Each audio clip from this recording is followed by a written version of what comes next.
Hello friends, welcome to বাংলার aspirant YouTube channel. একটা viral notice কাল থেকেই দেখা যাচ্ছে। নোটিশটা সব জায়গাতেই ফরওয়ার্ড করা হয়েছে, বিভিন্ন গ্রুপে সবাই প্রায় দেখেছে। তো এক্ষেত্রে কিছু কনফিউশন সকলের মনেই আছে। যেটা সবচেয়ে বড় কনফিউশন, অনেকে ভেবে নিয়েছে যে ফাইনাল হয়তো হয়ে গিয়েছে যে অনগোয়িং রিক্রুটমেন্টে 7% হবে নাকি 17% হবে। তো সেটা এখানেই আমি একটু ব্যাখ্যা করছি যে অ্যাকচুয়ালি এটা কী, এই নোটিশটা যে ভাইরাল হয়েছে এটা কী। তো এটা যাচ্ছে secretary backward classes welfare department থেকে কাদের কাছে যাচ্ছে? বিভিন্ন রিক্রুটমেন্ট বডির কাছে। যেরকম এখানে আমরা দেখতে পাচ্ছি যে college service commission, municipal service commission, তেমন এখানে আছে যেমন medical examination, medical education, public service commission পিএসসির কাছে, মাদ্রাসা সার্ভিস কমিশন, প্রাইমারি এডুকেশন, তাছাড়া এখানে পুলিশ রিক্রুটমেন্ট বোর্ড আছে যেটা পিআরবি। তো প্রত্যেকেরই কাছে এই নোটিশটা যাচ্ছে। তো এই নোটিশে বা এই লেটারে কী জানতে চাওয়া হচ্ছে রিক্রুটমেন্ট বডির কাছে, সেটা আমরা একটু দেখি। সাবজেক্ট এখানে কি দিয়েছে? সাবজেক্ট দিয়েছে furnishing of information regarding ongoing recruitment processes in the context of recent developments relating to the reservation for other backward classes. তো এখানে জানতে চাওয়া হচ্ছে যে অনগোয়িং যে রিক্রুটমেন্টগুলো এই সমস্ত রিক্রুটমেন্ট বডির আছে, তো সেই রিক্রুটমেন্ট বডির যে অনগোয়িং রিক্রুটমেন্টগুলো চলছে সেগুলোর যে ওবিসির যে রিজার্ভেশনটা নতুন তৈরি করা হচ্ছে সেই কনটেক্সটের ভিত্তিতে ইনফরমেশান চাওয়া হচ্ছে। তো কি বলা হচ্ছে? স্যার বা madam, I am directed two state that in view of recent developments relating to the reservation for other backward classes in appointments to services and posts under Government of West Bengal, it has become necessary for this department to undertake a comprehensive review of all ongoing recruitment process with reference to the reservation policy and vacancy roster followed at a different stages such recruitments. তো এটা বলতে গেলে ছোট করে যে recruitment বোর্ডগুলোর থেকে তারা ongoing recruitment, যে রিক্রুটমেন্টগুলো চলমান সেই রিক্রুটমেন্টগুলোর যে রিজার্ভেশন পলিসি এবং ভ্যাকান্সি, যেটা কোন রোস্টার মেনে ফলো করা হচ্ছে বিভিন্ন বিভিন্ন স্টেজে যেগুলো আছে, সেইগুলোর ইনফরমেশানগুলোকে কালেক্ট করার কথা বলা হচ্ছে। অ্যাকর্ডিংলি, তারপরে দেখি accordingly I am directed to request you to furnish detailed information with respect to all ongoing recruitment processes being conducted by your establishment.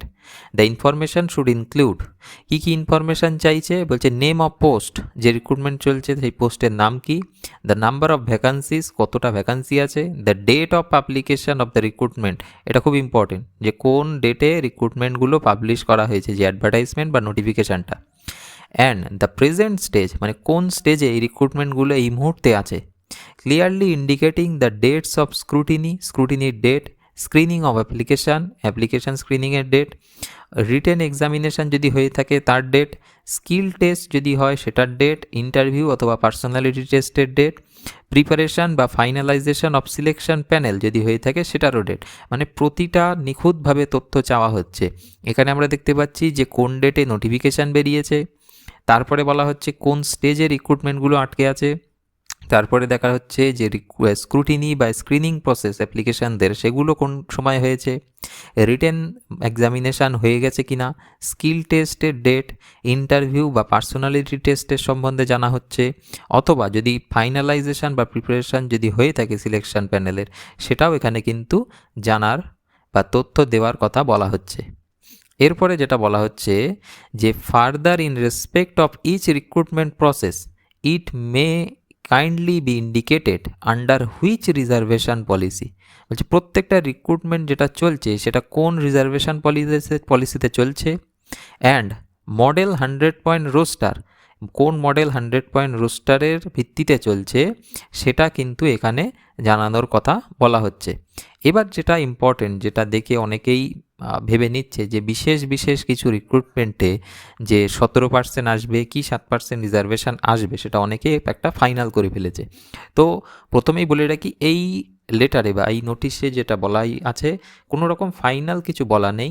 এটা বিভিন্ন রিক্রুটমেন্ট বডির কাছ থেকে বিসিডব্লিউ ডিপার্টমেন্ট জানতে চেয়েছে যে অনগোয়িং রিক্রুটমেন্টের বর্তমান অবস্থা কী। তার সাথে সাথে এরা এখানে 3টে পার্ট তৈরি করেছে, 3টে ডেট। এই ডেটগুলো খুব ইম্পর্টেন্ট। বলা হচ্ছে recruitment processes initiated prior two 22 মে 2024 বলছে কোন রিক্রুটমেন্ট প্রসেসটা 22 মে 2024 আগে প্রসেস করা হয়েছে। 22 মে 2024 কেন? এটা হচ্ছে order and judgment of honourable high court of at Calcutta. যে কলকাতা হাইকোর্ট যে অর্ডারটা দিয়েছিল ওবিসি সংক্রান্ত, সেটা দিয়েছিল 22 মে 2024। তো বলা হচ্ছে এই ডেটের আগে কোন কোন রিক্রুটমেন্ট প্রসেস ইনিশিয়েট করা হয়েছে। দ্বিতীয় ধাপে বলা হচ্ছে recruitment processes initiated on or after 10/6/2025 and up to 18th May 2026, মানে 10ই জুন 2025 থেকে 18ই মে 2026 পর্যন্ত এই তারিখের মধ্যে কোন কোন রিক্রুটমেন্ট প্রসেস স্টার্ট হয়েছে, যেগুলো বিসিডব্লিউর যে বিভিন্ন নোটিফিকেশান ছিল, যে নোটিফিকেশানগুলো এখানে মেনশন করা হয়েছে, এই নোটিফিকেশানগুলোর ভিত্তিতে সেই প্রসেসগুলো যে স্টার্ট হয়েছে সেগুলোর ব্যাপারেও জানতে চাওয়া হয়েছে। 3 নম্বর ধাপে কি বলা হচ্ছে যে 18/5/2026 পরে যদি কোনো রিক্রুটমেন্ট প্রসেস ইনিশিয়েটেড হয়ে থাকে সে ব্যাপারেও জানা হচ্ছে। এই ডেটটা কেন দেওয়া হয়েছে? এই ডেটটা দেওয়া হয়েছে যেখানে নোটিফিকেশানগুলোকে উইথড্র করা হয়েছিল, পূর্বের নোটিফিকেশান যেগুলো 2025 ছিল, এবং নতুন ওবিসি যেটা 7% লিমিটেড করে দেওয়া হয়, যেটা স্টেট লিস্ট অফ ওবিসিতে 66টা ক্লাসেস আছে। তো 3টে জিনিস বোঝা গেল। একটা 22 মে 2024 আগে কোনগুলো স্টার্ট হচ্ছে, যেটা হাইকোর্টের জাজমেন্ট দেওয়ার ফাইনাল জাজমেন্ট দেওয়ার আগে। দ্বিতীয় ধাপে বলা হচ্ছে 10ই জুন 2025 থেকে 18ই মে 2026 পর্যন্ত যেগুলো চালু হয়েছে সেগুলোর বর্তমান স্টেজ কী।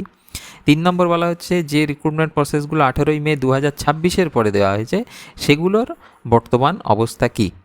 এবার এখানে যেটা জানতে চাওয়া হয়েছে, বলছে যে এই ইনফরমেশানগুলো কী করা হবে, ডিপার্টমেন্ট মানে রিক্রুটমেন্ট বডির থেকে উইদিন 7 days 7 দিনের মধ্যে তাদের যে নির্দিষ্ট মেল আইডি আছে সেখানে কিন্তু পাঠাতে বলা হয়েছে, to assess the position and take further necessary action in this matter. তাহলে বিসিডব্লিউ এই সমস্ত যে রিক্রুটমেন্টের যে পজিশান এই মুহূর্তে আছে সেটা কিভাবে চালু করা হয়েছে, তাতে কি ভ্যাকান্সি আছে, কোন কোন প্রসেস এই মুহূর্তে হয়েছে, কোন স্টেজে আটকে আছে, সেইগুলো তারা সমস্ত কিছু অ্যাসেস করবে। করার পরে কিন্তু তারা ফার্দার অ্যাকশান নেবে। তো এই মুহূর্তে যেটা বলে রাখি যে কোনো রকম ফাইনাল ডিসিশান বিসিডব্লিউ ডিপার্টমেন্ট থেকে কিন্তু নেই। যারা যেটা বলছে সেটা তার অনুমান করে বলছে, সে বলতেই পারে, প্রত্যেকেরই একটা অভিমত থাকতে পারে, সে একটা অনুমান করতেই পারে যে কী রিজার্ভেশন পলিসিতে হতে পারে। কিন্তু ফাইনাল যেটা হবে এই 7 দিনের পর যে রিপোর্ট দেওয়া হবে বিসিডব্লিউ ডিপার্টমেন্টকে, সেটা তারা অ্যাসেস করবে এবং যেটা বলা হয়েছে তার উপর তারা নেসেসারি অ্যাকশান তারপরে নেবে। তারপরেই আমরা জানতে পারবো যে কোন রিক্রুটমেন্টে 7% রিজার্ভেশন আসবে ওবিসিতে, কোন রিক্রুটমেন্টে 17% রিজার্ভেশন আসবে। তো এই নিয়ে বর্তমানে একে অপরের ওপর কাদা ছড়াছড়ির কোনো দরকার নেই। যেটা আসবে আইনের মধ্যে থেকে সেটা করা হবে, রাজ্য বিসিডব্লিউ ডিপার্টমেন্টের পক্ষ থেকে করা হবে। তো এই নিয়ে বেশি চিন্তাভাবনা করার দরকার নেই। এই মুহূর্তে কোনো কিছু ফাইনাল কিছু আসেনি, যেটা আমি ভিডিওর মাধ্যমে দেখিয়ে দিলাম।